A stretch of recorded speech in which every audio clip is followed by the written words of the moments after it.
Hey there, welcome back again to David's tutorial, and today I will show you how to use and redeem your gift cards on your PayPal. First, let me show you how to redeem and use a PayPal gift card, and here's a quick guide for it.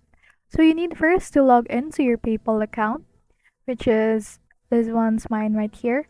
Then add on a new tab and type on paypal.com/us/gifts/redeem. Wait, redeem. After that, it will redirect you to this page right here. So from here, you have a lot of cards and gift cards. So enter your gift or card code, then click redeem.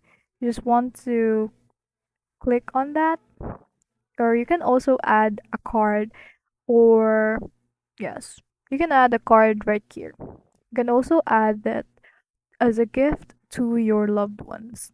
And that's it. And how do you use it? Just choose PayPal as your payment method at checkout anywhere that is PayPal is accepted. Your gift balance will be used first. That's all.